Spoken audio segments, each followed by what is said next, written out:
अच्छा, आप में से अक्सर लोगों ने ये चीज़ एक्सपीरियंस की होगी, बल्कि आपके वालिदैन, जो ख़ानदान के बड़े बूढ़े, द वाइज़ पीपल, जो जिनको सोसाइटी में या ख़ानदान में अक्लमंद समझा जाता है, शऊर वाला समझा जाता है, वो आपको अक्सर बचपन में भी, बल्कि अब भी ये बात बताते होंगे कि बेटा अच्छी सोसाइटी में बैठा करो, अच्छे लोगों के साथ दोस्ती रखा करो, जो प्रोडक्टिव लोग हैं, ठीक है, और बुरी सोसाइटी से बचो, गलत लोगों से बचो, नेगेटिव लोगों से बचो। या आपने कॉमन लाइफ में भी अक्सर ये सुना होगा कि नेगेटिविटी से बचो, गलत लोगों से बचो। ठीक है, देखिए ये एक कॉन्सेप्ट है।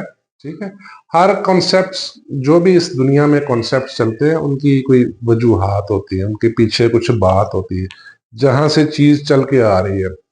कॉन्सेप्ट जब डेवलप हुए थे, आई डोंट नो, 100, 200, 300 साल पहले। ठीक है, जैसे वो कहते हैं ना, a man is known by the company he keeps, ये भी बात सही है।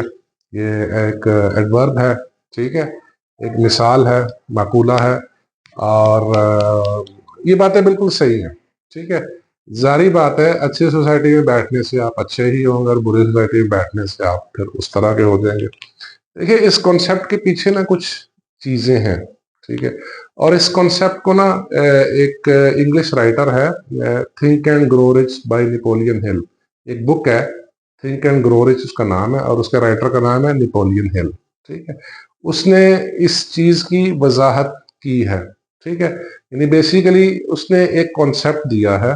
ठीक है, यानी जैसे ये जो आपने सवाल किया ना कि अच्छी सोबत में बैठे तो आप अच्छे, बुरे सोबत में बैठे तो बुरे।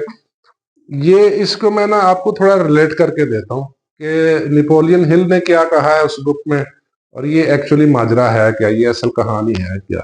ठीक है, नेपोलियन हिल एक राइटर है, एक हमारे नफ्सियात है, मोटिवेशनल स्पीकर है। उसकी बुक है थिंक एंड ग्रो रिच, मैंने पढ़ी है। मैंने कोई तकरीबन 4-5 दफा पढ़ी है।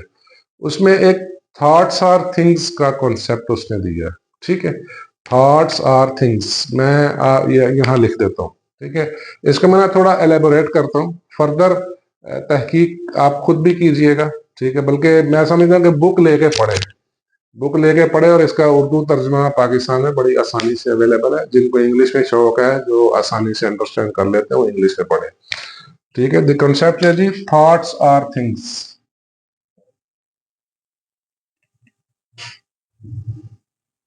थॉट्स आर थिंग्स,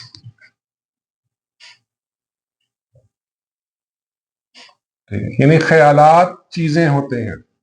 ख्यालात चीजें होते हैं, यानी ख्यालात प्रोडक्ट्स होती हैं। ख्यालात आइडिया होता है, फिर आइडिया से फिर वो फिजिकल एग्जिस्टेंस उसकी बन जाती है। ये एक बड़ा अच्छा कॉन्सेप्ट दिया है निकोलियन हिल ने। आज हम ना इसको थोड़ा एलेबोरेट करते हैं, इसको समझने की कोशिश करते हैं कि एक्चुअली है क्या। बेसिकली नेपोलियन हिल इस किताब में या इस कॉन्सेप्ट के बारे में क्या कहता है कि ह्यूमन ब्रेन जो है, ठीक है, ह्यूमन ब्रेन एक ब्रॉडकास्टिंग स्टेशन की तरह काम करता है। जो इंसानी दिमाग है, ब्रॉडकास्टिंग स्टेशन की तरह काम करता है। ठीक है, मैं इधर लिख देता हूं, human brain is receiving end broadcasting station.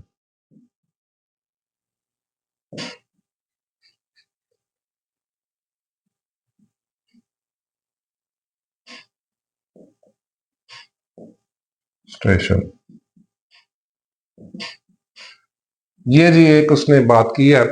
यानी इंसानी दिमाग में जो ख्यालात चल रहे होते हैं, ठीक है, ये ब्रॉडकास्ट करता है, यानी ये डिलीवर करता है। ठीक है, और कहाँ डिलीवर करता है, ये बेसिकली फिजा में डिलीवर करता है।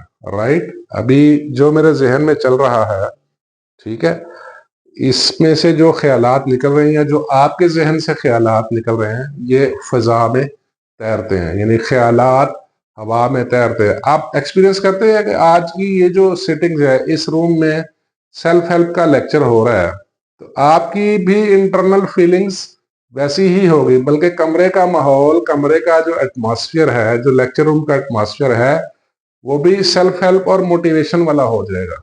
ठीक है, उसकी रीजन ये है कि ख्यालात जो हैं वो ब्रेन से निकल के हवा में तैरते हैं, यानी ब्रेन इज अ ट्रांसमीटर, ठीक है, यह एक ब्रॉडकास्टिंग स्टेशन है जो ख्यालात को डिलीवर करता है। इसमें नेपोलियन हिल ने एक तो ये बात कही है, ठीक है। अच्छा, दूसरी उसने बात कही है, ठीक है, वो ये है कि इसको जो रिसीवर है, वो रिसीवर भी एक इंसानी दिमाग है, ठीक है। अगर एग्जाम्पल मेरे पास एक अच्छा आइडिया है, एक अच्छा ख्याल है, ये फजा में डिलीवर हो जाएगा, ठीक है। अगर आप बुक पढ़ें तो उसने इसका नाम दिया ईथर, फजाई ईथर, राइट। मैं लिख देता हूं ईथर, यहां एटमॉस्फेयर,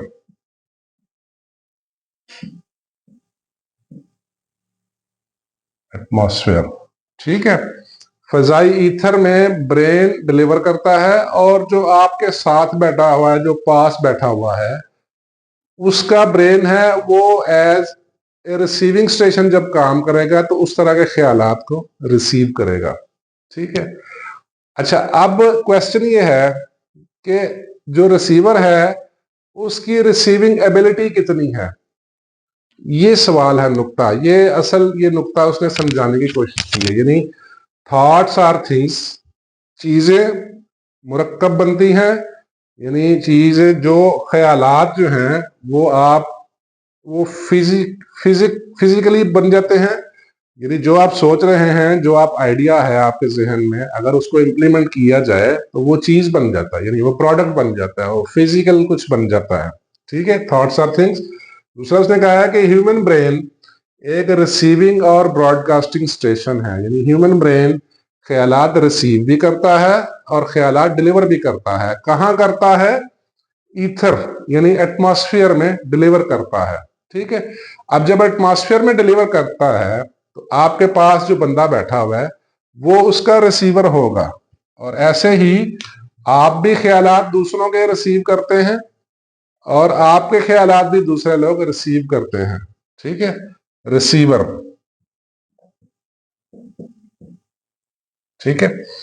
अब रिसीवर जो है अगर एक कंडीशन में रिसीव करेगा, ठीक है, वो है कि अगर उसकी सिक्स्थ सेंस है या क्रिएटिव इमेजिनेशन है, ठीक है। अगर उसकी सिक्स्थ सेंस डेवलप नहीं हुई या उसकी पास क्रिएटिव इमेजिनेशन नहीं है तो फिर उसको ना काफी वक्त लग जाएगा, उसको टाइम बहुत ज्यादा लग जाएगा, उसको बार बार वैसे माहौल में बैठना पड़ेगा, ठीक है। मैं इधर लिख देता हूं क्रिएटिव सेंस और सिक्स्थ सेंस और क्रिएटिव इमेजिनेशन।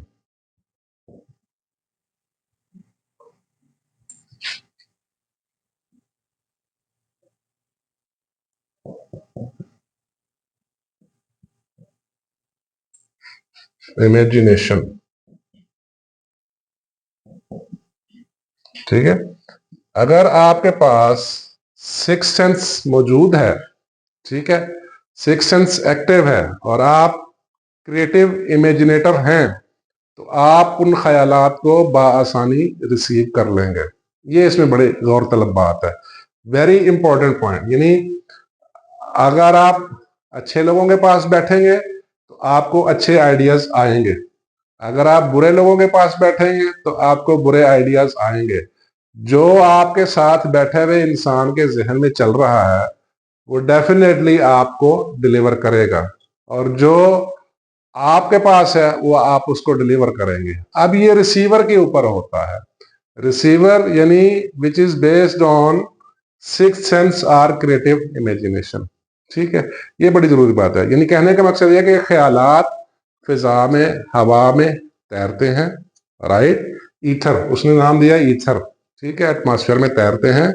एक डिलीवर करने वाला है, ठीक है, एक रिसीविंग करने वाला है, और ब्रेन को इसीलिए उसने एक रिसीविंग एंड ब्रॉडकास्टिंग स्टेशन का नाम दिया है। अब सारा कुछ डिपेंड करता है कि रिसीवर कितना कैपेबल है उसको रिसीव करने के लिए, ठीक है।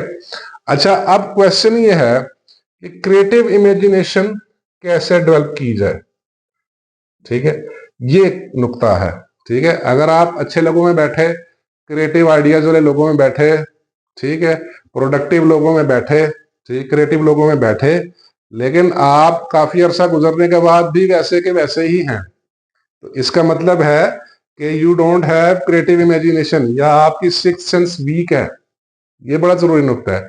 तो सिक्स सेंस या क्रिएटिव इमेजिनेशन को डेवलप करने के लिए नुकता है परसिस्टेंट एफर्ट वाला। ठीक है, परसिस्टेंट एफर्ट आपको करनी पड़ेगी।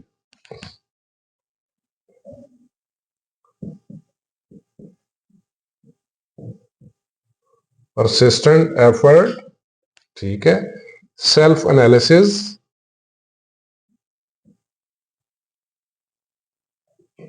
तीसरा है मेडिटेशन।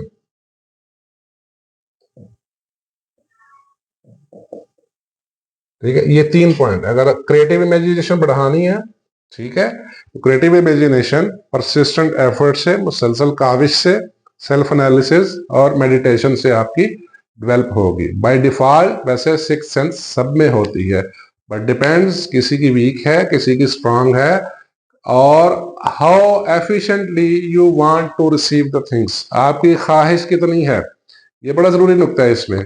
आपकी ख्वाहिश कितनी है वैसा बनने की, वैसा होने की, वैसा सोचने की, वैसा अपने आप को डेवलप करने की। आपकी ख्वाहिश आपकी सिक्स सेंस को डेवलप करने में, क्रिएटिव इमेजिनेशन को डेवलप करने में बड़ा अहम किरदार अदा करती है। ठीक है, ये जो बड़ा खूबसूरत कंसेप्ट है, वेरी नाइस। तो वो जो आपके खानदान में, रिश्तेदारों में, गली मोहल्ले में जो बड़े बूढ़े जो कहते थे, या जो मकूला बना हुआ है, a man is known by the company he keeps, ठीक है, और अच्छे लोगों में बैठे तो आपके साथ आप अच्छे हो जाएंगे, बुरे लोगों में बैठे तो बुरे हो जाएंगे। ठीक है, तो ये कॉन्सेप्ट काफी हद तक दुरुस्त है, और ये इससे रेलिवेंट है थिंक, जो नेपोलियन हिल ने बुक लिखी है थिंक एंड ग्रो रिच, आप जरूर पढ़ें, इसका उर्दू तर्जमा भी अवेलेबल है। ठीक है, very nice and very beautiful concept. ठीक है, मैं अगेन रिपीट कर देता हूँ 1 मिनट में, कि वो कहता है थॉट्स आर थिंग्स, जो आप सोचते हैं वो चीज बन जाती है। ठीक है, human brain receiving end broadcasting station है। ठीक है, ख्यालात, थॉट्स ईथर, एटमॉस्फेयर में तैरते हैं, जैसे ये रूम है, जो आप सब लोग सोच रहे हैं वो इधर फिजा में तैर रहा है, राइट। अब रिसीवर के ऊपर डिपेंड करता है, ठीक है, रिसीवर के ऊपर डिपेंड करता है कि वो अपनी पावर ऑफ माइंड को कैसे यूज करता है। मैं इधर पावर ऑफ माइंड लिख देता हूं, पावर ऑफ माइंड, ठीक है, पावर ऑफ माइंड, और आपकी सिक्स्थ सेंस कैसी है, और आप क्रिएटिव इमेजिनेशन वाले हैं या नहीं, ये बड़ी जरूरी बात है। ठीक है, बहुत शुक्रिया जी, थैंक यू वेरी मच।